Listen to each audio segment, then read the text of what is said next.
ओम नमः शिवाय। जय श्री महाकाल। तो देवों के देव महादेव माता पार्वती जी आप पर यूं ही कृपा बनाए रखे, आपके जीवन के सारे दुख परेशानी समस्या खत्म करें, ऐसी हम प्रार्थना करते हैं। तो गुरु जी ने कहा है कि आज का ये जो उपाय विशेषकर आपकी हर प्रकार की कामना पूर्ण करेगा। साथ ही साथ जो समस्या आ रही है धन प्राप्ति को लेकर, कर्ज को लेकर या किसी भी प्रकार की दुख परेशानी है तो उनको भी तो उसके लिए भी आपको विशेषकर उपाय जरूर करना है। तो इस वाले उपाय में आपको इस प्रकार से 2 बेलपत्र लेना है, थोड़ा सा शहद लेना है और शिवलिंग पर जाकर विशेष तरीके से ये उपाय कर लेना है। इस उपाय करने के बाद आपके जीवन में किसी भी प्रकार की समस्या हो, दुख हो, परेशानी हो, वो खत्म होगी। साथ ही साथ नौकरी से, व्यापार से जुड़ी जो भी कामना है, इच्छा है, वो भी पूर्ण होने लगेगी। तो गुरु जी द्वारा बताया गया बहुत ही अद्भुत उपाय है। कैसे करना है वो बताएंगे, उसके पहले इस वीडियो को लाइक कर दें और अभी तक चैनल को सब्सक्राइब नहीं किया है सब्सक्राइब जरूर करें ताकि आपको ऐसी जानकारी हर रोज मिलती रहे। तो इस वाले उपाय में जो सबसे पहले सामग्री आपको चाहिए वो है बेलपत्र। ठीक है, कितने बेलपत्र की जरूरत है? देखिए, इस वाले उपाय में आपको गिनकर 2 बेलपत्र लेने हैं और जो बेलपत्र लो वो कहीं से भी खंडित टूटे फूटे नहीं होने चाहिए, क्योंकि कोई भी खंडित चीज शिवलिंग पर नहीं चढ़ाई जाती। इसके बाद जो अगली सामग्री आपको लेनी है वो है शहद। ठीक है, तो 1-2 चम्मच शहद आपको छोटी वाली आती है ना, वो ले लेना है। इसके बाद जो अगली सामग्री है वो है तांबे का लोटा। तो इस प्रकार से आपको एक तांबे का लोटा लेना है और उस तांबे के लोटे में आपको अपने घर से, अपने किचन से शुद्ध जल भर लेना है और फिर इन सामग्री को लेकर पहुंच जाना है शिव मंदिर। कब जाना है? विशेषकर ये उपाय आप सुबह शाम किसी भी समय कर सकते हो। सुबह समय मिले तो सुबह, शाम को समय मिले तो शाम को। और शिव मंदिर में पहुंचने के बाद जो भी पूजन पाठ करनी है वो कर लीजिएगा। फिर आपको दक्षिण दिशा में बैठकर उत्तर दिशा की तरफ मुंह कर खड़े हो जाना है और विशेष तरीके से उपाय करना है।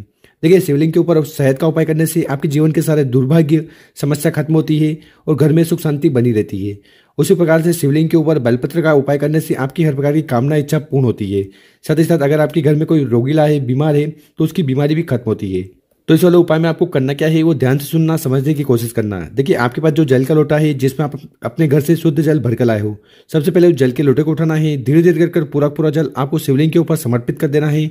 ओम नमः शिवाय, श्री शिवा नमस्तुभ्यम का स्मरण करते हुए जल को समर्पित करने के बाद आपके पास जो एक बेलपत्र है उस बेलपत्र को उठाना है और उसको आपको समर्पित करना है माता अशोक सुंदरी वाली जगह पर। ठीक है, और यहाँ पर बेलपत्र समर्पित करो ना तो बेलपत्र की जो पत्ती होगी वो शिवलिंग की तरफ होगी और जो डंडी होगी वो जलाधारी की तरफ होगी। तो इस प्रकार से आपको एक बेलपत्र यहाँ पर समर्पित कर देना है। ओम नमः शिवाय, श्री शिवा नमस्तुभ्यम का स्मरण करते हुए साथ ही साथ आपकी जो भी कामना है, इच्छा है, वो माता अशोक सुंदरी जी से कह देना है। इसके बाद आपके पास जो दूसरा बेलपत्र है, ठीक है, इससे हमें उपाय करना है। तो आपको करना क्या है कि जो शहद है इस शहद को अपनी अनामिका उंगली में ले लेना है और जो दूसरी बेलपत्र है उसके ऊपर अच्छी तरह से आपको इस प्रकार से शहद लगा देना है। ठीक है, तो शहद वाला बेलपत्र तैयार कर लेना। उसके बाद उस शहद वाले बेलपत्र को अपने हाथ में उठाना है और विशेषकर आपको भगवान भोलेनाथ से प्रार्थना करना है कि हे श्री शंभु, हे त्रिकालदर्शी, मेरी ये कामना है, इन्हें पूर्ण करें। देखिए, वो कामना व्यापार को लेकर, नौकरी को लेकर, घर में सुख शांति को लेकर, धन प्राप्ति को लेकर या विवाह को लेकर हो सकती है।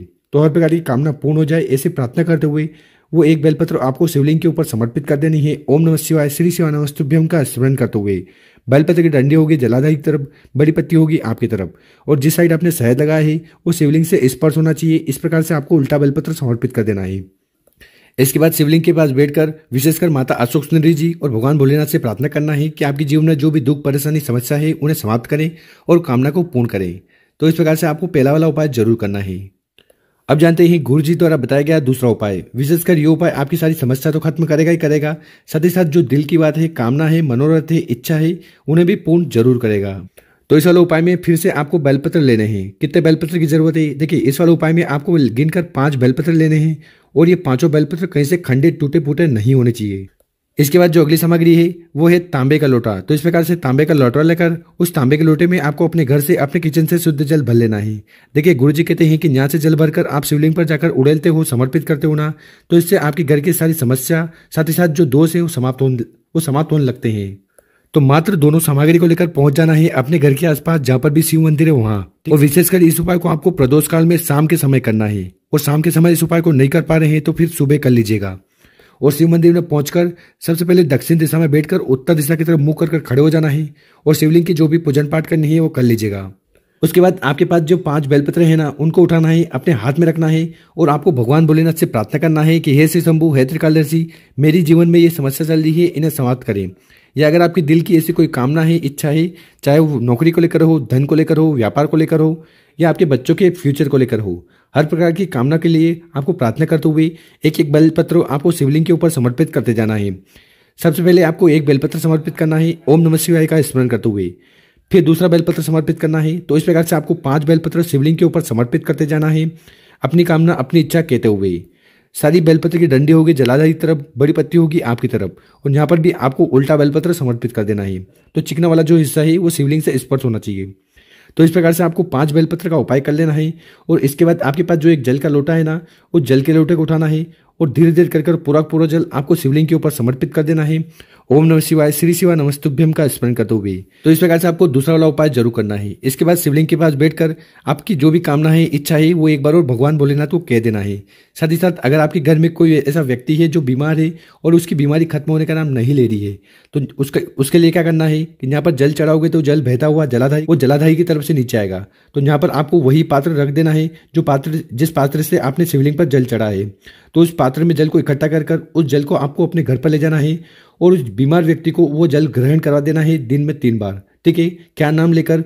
तो कुंदकेश्वर महादेव जी का स्मरण करते हुए वो व्यक्ति इस जल को पी लेगा ना, तो उसकी बीमारी जो है वो धीरे धीरे खत्म होने लगेगी। तो इस प्रकार से आपको दूसरा वाला उपाय जरूर करना है। गुरु जी ने कहा कि इस उपाय करने के बाद व्यक्ति की कामना तो पूर्ण होगी, साथ ही साथ उस व्यक्ति के जीवन में जो भी दुख है, परेशानी है, समस्या है, वो भी खत्म होने लगेगी।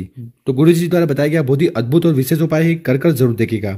तो दोस्तों, अगर आपको वीडियो 1% भी अच्छी लगी हो ना, तो इस वीडियो को 5-10 लोगों के साथ व्हाट्सएप पर, इंस्टाग्राम पर, फेसबुक पर जरूर शेयर करें और उन लोगों की मदद करें। मिलते हैं हम आपसे एक और नई वीडियो में। ओम नमः शिवाय।